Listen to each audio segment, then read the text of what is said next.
Traditionally, the church would advise people who wanted to make progress in the spiritual life to find a spiritual director. It would be a priest who would get to know them very well, who would be far more than a confessor.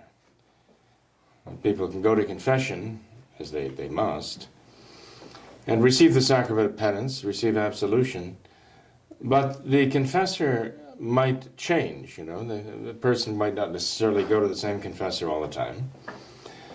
And also, the confessor, even if he were their regular confessor, would not necessarily get to know them, because the act of confession is guarded with a certain anonymity.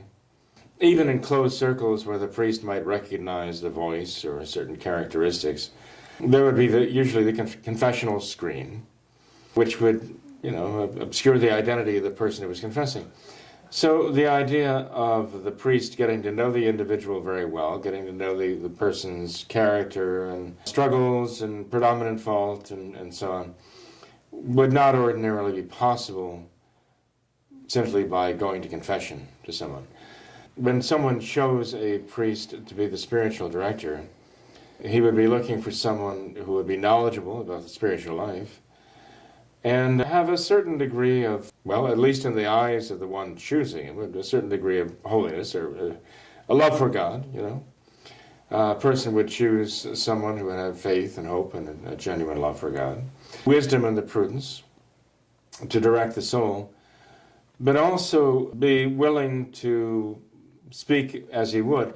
I mean, these days, you talk about a spiritual director getting to know the individual, his character, his faults and his failings and his struggles and so on. There are people who out there would say, well, that's getting too close. But I mean, people do that with their therapists. Instead of having confessors and spiritual directors now, they've thrown that all over, And now they go to their therapists. I cannot claim to have firsthand knowledge of going to a therapist, but I hear it from people who do have therapists, and that the focus is on them. It's all about them. The person who's undergoing therapy, that is generally the source of all of their problems. That's why they need a therapist, I think, because everything sort of centers around them. It's all about them, what's going through their minds, It's not quite the same as going to a spiritual director, because for a Catholic to go to a spiritual director, it's about our Lord, it's about Christ, it's about God. And it's about their relationship to God and how they can be more faithful to our Lord and love Him more. So the ultimate reference is beyond the individual and the ego to God. So whereas in spiritual direction, there is a great deal of talk about the individual, about what goes through their mind, their hearts, and so on.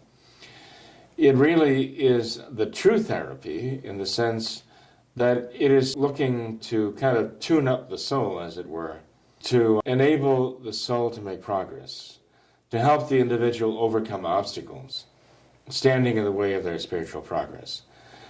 So you might say that the therapist, to advise them how to deal with things in a better way, a very practical way. I mean, what you're looking for in a spiritual director is someone who can actually take the principles of the spiritual life given to us by our Lord in the Gospel, given us through the church, and apply it in this individual life, in this individual soul.